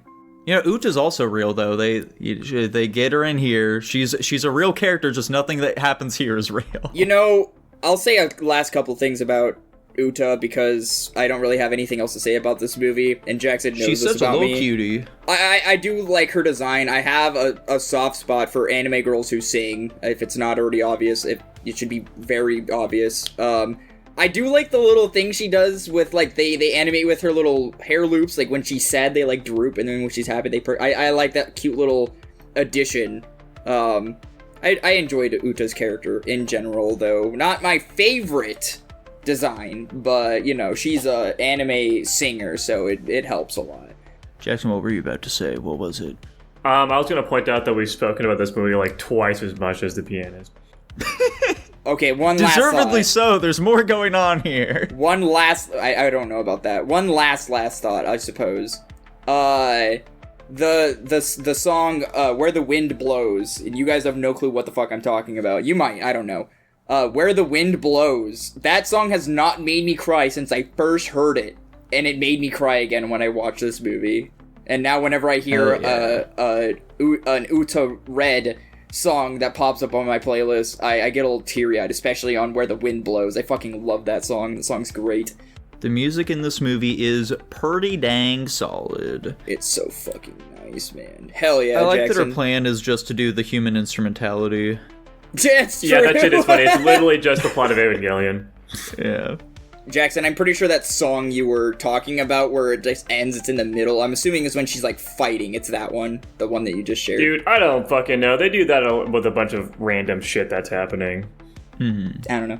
With Backlight, they just do, like, a minute. They do, like, an anime opening section of it where it's just, like, the intro, and then they do one chorus, and then it ends, and it bummed me out because I wanted them to do the whole song. I want to hear the whole thing. I don't think it'd be bad to hear the whole song. But anyway. Another positive, though, guys. Another positive. I do like that they have some fun gags in this movie. It's a silly time, you know? Like when they're given a big, massive lore dump and Luffy's just stacking stones because he doesn't give a fuck about it. That's true to the anime, too. He also does that. He has no idea what's happening in the plot at any given time. He does not care. I like when they're all stuck up on the music fucking bars, I guess, and the skeleton guy was just forced to look at Nami's panties. Big fan. Maybe this is an S tier movie after all. I'm sure he was a big fan of that too. He's a skeleton. Does he have like? Is he not like Ace? Unfortunately, not. He's constantly asking women if he can see their panties. Is he? That's like one of his gags. He's just trying to give Interesting. them one of his bones. Oh, I figured like the bit was that he's a skeleton, so he didn't give a shit, but Nami was freaking out because It's Yeah, about he's a pervert. decency, Jackson. Come I on. wouldn't have guessed that. I would not have guessed that. Yeah. I'm not getting into that. Never mind. doesn't matter. One final minor complaint about this movie. I don't like Frankie's voice. I don't like his Japanese voice. It should be much gruffer and like more boisterous. Alas, They did him dirty. they never do these kinds of things, Nico. You know this to be true. Alas. It's bullshit. To answer Tanner's question that he was asking when he was watching the movie, no, splashing water on Luffy won't just like get rid of his powers. So why? That seems like a really weird thing to just make up for the movie. Yeah. You can either explain that away by they were in the dream world when that happened, so like maybe it's just some weird dream logic, or it's a movie, so they can be a bit looser with the canon, I guess. Sure. Well, guys, is that One Piece film red? Oh yeah, it it is. That might was- be. I think it's a little bit worse than the a couple of the other ones we've seen. Yay! I'm sticking at B2. I'm gonna go down to a B. There we go. I did some thinking and some looking over to solidify my rank. I do like this more than the other One Piece movies, which isn't hard. I'm just gonna give it a B+. You guys are not gonna fucking believe this. 3 B's and a B+ landed it at a B. Oh. Compared to the other One Piece films, who's to ever know? But it's probably somewhere in that area. Dude, we have the data. Speaking of B-tier movies, we've got Dylan's pick this week, that being the 1991 film Terminator 2 Judgment Day. Tell us about it. Alright, y'all are about to be judged, so sit back in your seat while I judge you. Yeah, so we basically start out with, you got John, and he's doing John things. His mom is in a fucking psych ward, and what do you know, Arnold the Terminator comes back from the future, but not to kill him. But there is a liquid Silver Surfer from the Marvel Universe here to kill him instead. So then, they proceed to, like, figure things out. They go break his mom out of the psych ward, and then we kind of just follow him along doing wartime shenanigans or whatever you want to call it, and this Terminator continues to pursue them. That can shapeshift. Isn't that crazy, guys? That's so crazy. And they keep trying to figure out ways to destroy him until they get to some random ass industrial facility where they destroy him for good, and the last thing you see is, well, not the last thing you see, is Arnold Schwarzenegger melting into the molten metal with a thumb raised. Probably one of the most iconic scenes in all of movie cinema history. Tanner, what's your fun fact? Fun fact, in that scene where the T-1000 is chasing John on his dirt bike, they had to keep resetting the scene and starting the actor further back because he was running fast enough to just keep catching up to John. Oh, I thought it would have been the opposite. Jesus. He did look like he was He was fucking booking it. Yeah, he's fucking Usain Bolt in this bitch. Good fun fact. Why not? Tanner. Nico and I were on the same page. Where are you at with this movie? Guys, I was going to look up how long it's been since this happened, but I forgot to. But it's been a long time. I am at an S+. Oh my God. I think this is a perfect movie. Dylan, what about you? Please come back to me. I don't know yet. I am at an A-. I'm not terribly far off. I'm at a flat A. Okay. Let's see. I put Aliens in A. And I do think this is about there. I'll give it an A. I think it's about on par with Aliens. I think this is a really solid movie.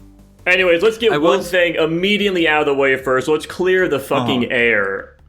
We all know what the bootstrap theory is. I think this movie's worse because of it. Anyways, let's move on to the actual review. I have no idea what you're talking about. The bootstrap theory is basically... It's like a time travel paradox where basically something is because of itself. So, like, in the context of this, Skynet basically created itself because it had technology that Skynet created that, you know, the past used to create Skynet. So it's a paradox. I've only ever heard that referred to as a continuity loop. Yeah, the bootstrap paradox, or the bootstrap, I already forgot the fucking second word of that. I don't know. The bootstrap theory, or like there's another like fancier term for like the name of it. Yeah, it's fucking stupid. It's a chicken and the egg thing. They do it in this movie. The first movie, they basically just didn't explain the time travel shit at all, which I think was better for it. This movie, they attempt to explain it, and it's retarded. I wish they didn't do that. You know, it is what it is, though. I will agree. I don't like... Because if you've been exposed to enough time travel media... You know that just the act of sending back a Terminator to kill somebody... I mean, obviously, there's predetermined paths, probably. It depends on what your viewpoint on it is. But, like, if the future is dependent... Like, obviously, the future is Skynet developed robots that became sentient enough to end the human race. But, and I've seen more movies, so... But... We in this movie, their focus is to destroy Skynet and all of the data and logistics and everything they have to prevent that future, which thus ends up deleting the Terminators. So, like, why are they even here? Like, and that's fucking stupid. I don't care, Dylan. I don't care. I hate it when people talk about this shit. Thank you, time travel. Nico. You make it unfun. Fuck you. I tried, guys. I tried. I wanted to make it like a 2-second thing, and then you guys made me talk about it more. You fuckers, that's on you, not me. Science brain, Guys, get over I was it. gonna start screaming at him too. All right, so guys, this movie has like such a phenomenal start to it. There's this excellent bait and switch it does. Like, you know, obviously I know what's gonna fucking happen in this movie. I know about fucking Terminator, but it does this excellent thing where we're given the fucking preface that, okay, 2 Terminators are sent back. One is here to kill, one is here to save. And we see that, like, oh, the Arnold Terminator, we know from the last movie, the Arnold Terminator, he was the bad guy, and here he is. He's like fucking dudes up. He's fucking them up, okay? He's a big bad biker guy. He's got a shotgun. Ooh, scary. Whereas the other Terminator, it just knocks out a cop. He's dressed up as a cop. We know cops, good guys. Cops, good guys. He's a much more clean-cut looking dude. It's like, okay, we know exactly which Terminator's good, which one's bad, just right off the bat. But no, they fucking, they switch it up on ya. Arnold is here to save him this time around. It's fucking sweet. I was a big fan of how they pulled that whole section off. I was gonna say I agree with that. I think the intro of this movie is really solid. I do think it's very funny though. I'm just looking at this from a meta perspective. That they're almost certainly like, people don't like him being the villain. They think he's cool as shit in the first movie, and they want him to be in like a supporting role. So they just said, yeah, fuck it. Yeah, no, the guy just hacked him and made him on your side now. So let's send him back. Now he's the protagonist. I just think that's really fucking funny. It seems super overt in what they were trying to do, but, you know, I don't give a shit. It's funny. Who cares? Yeah. And then, once, the Terminator, they fucking clash, and the boy, he starts running away. We get that excellent scene where he, once the veneer is shed, we get the evil Terminator. He's just in this big, huge black truck, just bearing down on the boy as he's chasing him. And then we hear the iconic, bound down, rolling around at the speed of sound. It's fucking great. I was a big fan of that part. I didn't hear that, man. I think that's just you, brother. I get it, though. I get it. I appreciate the reference. Yeah, I mean, all science aside, I suppose. I do like how they handle the balance here. Like, they really just paint this T-1000 as one of the most unstoppable forces imaginable. And, I think there is beauty in the plot where we know this guy could just dumpster these people, but somehow they keep getting away. And it's it's over and over and over and over again. So it goes to show the resilience of our characters. I mean, a lot of time I feel like he's fucking letting them, especially in that final scene, man. Why is this thing baiting them, dude? It's a fucking robot sent to kill them. Why is it baiting them? That last scene, I will agree. It was a little slow played. But I think that the way that they problem solve and the way the plot progresses was, I don't know if I want to say organic, because I don't know how true that is. It didn't feel like it was forced, necessarily, though. One weird character shift, you guys probably disagree with me, I don't think it had a negative impact on the movie, is when she went to go assassinate the developer guy at Skynet, and she, misses her shot or whatever. She goes to actually kill him, and she was so determined to do so, and John and the Terminator hadn't even shown up yet, and then reality hits, and then she's wondering why which I can kind of get from an emotional, moral perspective. She's a parent, he's a parent, she doesn't want to have to kill him, I guess, but it was just a weird switch where she's all of a sudden, no, I don't want to kill this guy anymore. I need to jump in here for this one. That's fine. I love all of the character development that they have done in this movie, and the way they change the characters based on the first movie. And Sarah Connor's character specifically is great because, it's almost like the way things turned out in the first Terminator movie was the bad ending. The guy who's going to save the human race was saved, but Sarah Connor herself is a fucking psychopath now.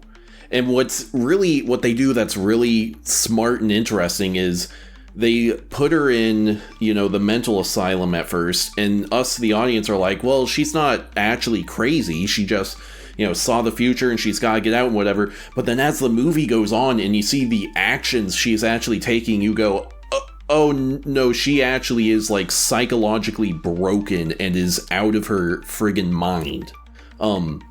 And with that scene where she goes to kill the scientist guy, the entire running theme of this movie is that, is about, the sanctity of human life. That, we don't have a right to take human life, and that you need to protect human life where possible. Mm-hmm.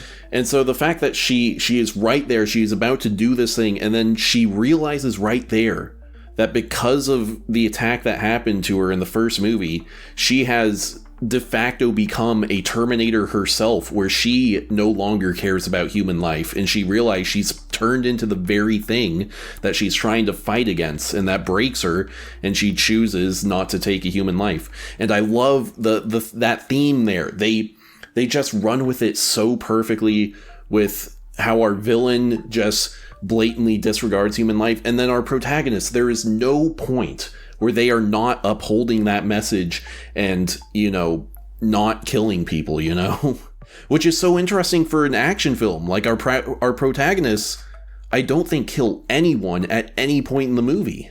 No. Yeah, I agree. Well said. Yeah. I guess I'll keep gushing about this film. Like I said, characters are great. One complaint I do have is I think John is weak in some areas. Some of his dialogue, it's either delivered poorly or written poorly. I'm not totally certain. And granted, he is kind of meant to be like a shitty kid, but still, I wish he was written a bit better. But I think it is interesting that, this is the guy that we, the audience, know. He's supposed to grow up to be the savior of humanity, but he's this juvenile delinquent. But over the course of the film, we just see the way he approaches situations and how he acts and his morals and whatever, and we go, oh, okay, I can see why this is the guy who is able to save humankind. We get a glimpse into a version of this character that will never even exist. And then I love the story of this one. The way it starts out where they're just trying to get away from this thing, and then that twist into, well, what if we actually stop what's coming? And then the double twist where, like, the assassination attempt fails, but they do something that characters don't do in movies. They explain what's going on to someone else. And they go, hey, scientist guy, here's the deal. And then something that also never happens in movies, the guy goes, yeah, you have sufficient proof to show that this is the case. We should go stop this. It is so good. And then the Miles Dyson character, the scientist guy, he's so good. I love his character because like his big sacrifice, and he is a guy who's like, okay, yeah, I fully recognize that this technology, we don't know where it come from, so it being from the future, and then you showing me this crazy robot guy, yeah, I believe you, let's go stop this thing. And his death scene is so good and impactful. Oh, yeah. Another scene where he doesn't kill anyone. The police go, oh, he's about to set off a bomb, and they get out, and then he destroys, Skynet's ability to exist. It's just like, virtually every single element of this movie is perfect to me. It all meshes so well, and it is so internally consistent. And the action scenes, oh my god, those action scenes. I did like the part where he was lighting up the police force. That part was pretty badass with the that was gun great. And shit. All of the chase scenes, the friggin' helicopter fight, where at the very end he slams on the, and it's a real helicopter crashing into the back of a real truck. It's just like, I really do think this is a perfect movie from beginning to end. Like, and I'm saying perfect, and I do have small nitpicks, mostly John, and I hope this doesn't turn into 10 minutes of us talking about this. Some of the effects are dated. They did not take me out of the film, though. I think the only problem I had with the effects was maybe the T-1000, but, like, I could very easily ignore that. It wasn't offensive to look at, and, like, for the time, I didn't think it was that bad. I think I could give them a little bit of a break. The only comment... There were times when it looked pretty good, though. Like, when they fucking, like, shot the grenade launcher into his chest there at, like, the final scene, it fucking blew him up, and he was, like, this weird mangled mess just, like, there. That was fucking sweet. I was a big fan of that. Yeah. What I found weird is, like, obviously, the moments when he's fully chromed out are, like, the worst-looking parts. I found it strange that it seemed like when he was in, like, really fiery environments or really lit-up environments, he looked better there than when he was chromed out in a dark environment to me. I don't have knowledge to speak on this. Strange. I don't get it, man. I don't get it. That scene where he phases through the gate is pretty fucking good. That was a really good... I did like that a lot. But... And this isn't a dog on the movie. It was something I had to mull over a little bit, but it was the part where they confronted Miles Dyson with this whole scenario. And typically, in most movies we're accustomed to, you reveal this kind of stuff to a man of science or a guy who's on a mission to get shit done. And his first thing is like, no, I deny this. I don't think this is true. I'm going to carry through. And obviously, he's not the antagonist of the movie, so it wouldn't have really made much sense anyway. So it was jarring from a viewer's perspective that this guy was just so willing to accept that there's an alternate future. This is they had evidence to prove it, like you were saying. There's a robot from the future. These people are trying to prevent a future where AI and robots destroy humanity and all this. And he is like having so much faith placed in this, our group, our protagonist cast here, and just going with it. But yeah, I agree. I think what results in them with the raid on Skynet and everything that proceeds after that, I think it was very well done. Everything from Arnold Schwarzenegger holding back the cops without killing anybody. And then the guy, like you said, I like how it was just like, I don't know how much longer I can hold this. And nobody likes to watch people die, but like the moment when you realize... It's a great performance too. You're like, oh wow, this guy's really dying here. Yeah, they were on point with makeup too. He was pale as fuck. I was like, good God, he looks like he is dying. But yeah, I agree. I want to shout out the practical effects as well, obviously. Like, all the stunt work in here is amazing. But dude, that scene where they have Arnold rip off his arm and he's got the robot arm, that looks so good. It was so What hard to the believe heck? that was effects. It was tough. Mm-hmm. Speaking of effects, sorry, I went to go grab food and I was racing back so I could get this in when you were talking about it. Nobody's fucking talked about the nuke scene yet. That shit was fucking insane looking. Oh, yeah. Oh my god. I was honestly really caught off guard seeing that because I feel like I would have seen a reference to that or something before, but no, that was the first time I had ever fucking seen that. And that shit was fucking... The part where her skin gets blown off, I see a lot of. Yeah. I see pretty Yeah, it's often. been So I'm memed. surprised you've never seen that at all. I know. It was a cool ass scene, and speaking of practical effect, you could tell it was models that they made and destroyed. But Yeah, well, I mean, I think it looked better than anything they could have done with CG at the time. So I think it still looked fucking awesome. It was a really good looking scene. It had a lot of impact onto her mental state and what she was thinking about. It really drilled into why she was so, hell bent on her plan. That scene terrified me as a kid, by the way. I had fucking nightmares of that. it makes sense, man. Yeah, I could see that. Yeah. Alright, so as for some negatives here, though, I feel like the film slows down too much after they free Sarah. It's like, the T-1000 just doesn't show up for a long stretch of the movie after that, and it kind of kills quite a bit of the tension there. And speaking of the T-1000, his fucking body copying thing, they really hype it up at the beginning, but it's very, very underused throughout the film. He only really does it twice. There's a third time he does it at the fucking mental place, but it doesn't actually come into effect at all. It's he kills the guy and takes his body, but he doesn't do anything with that. Yeah, he just uses it to get into the building. And one really weird thing though too is that he said all they have to do is make contact. Maybe I was assuming too much. I thought that meant physical touches, skin, actual biology.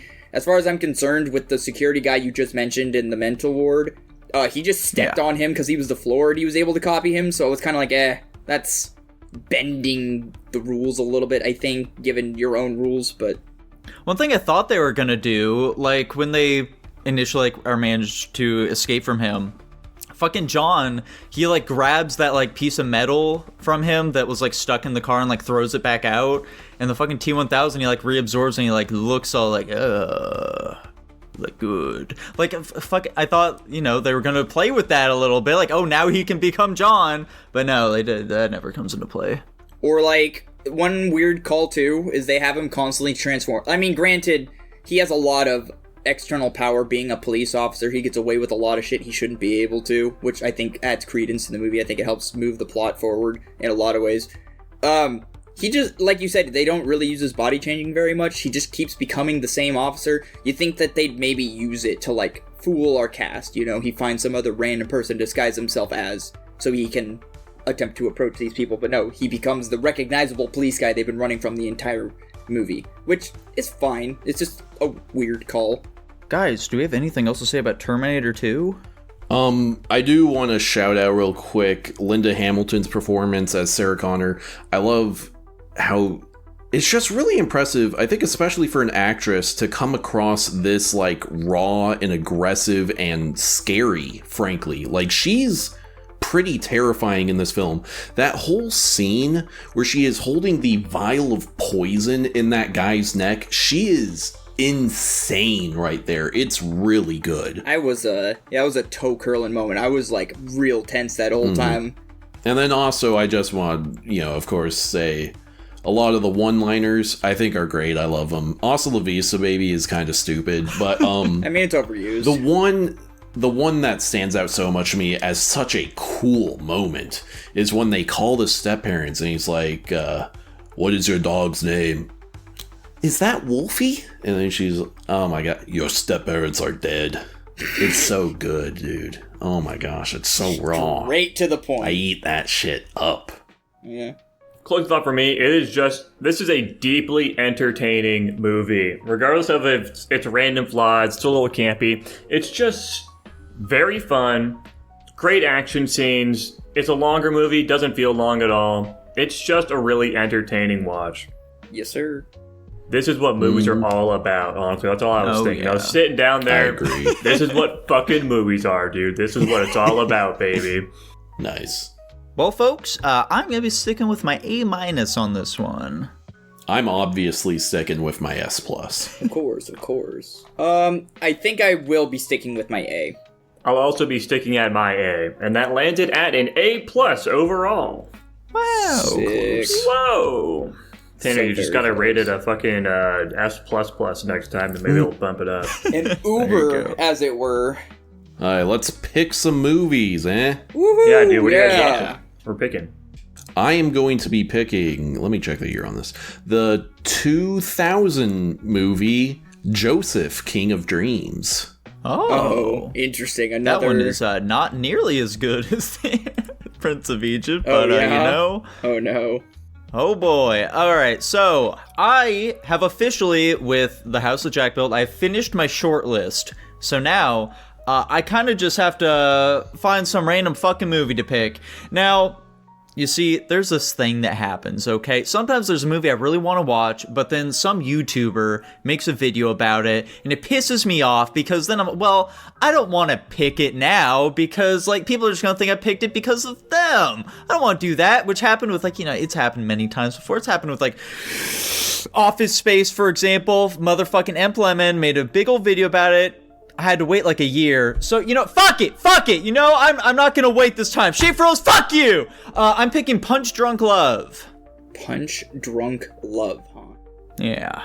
Is it an anime? Whoa! What a silly little movie we'll be watching. Anyways, we got our Patreon pick, of course, which is the 2008 film The Incredible Hulk, as requested by Slot Machine. Thank you for the request.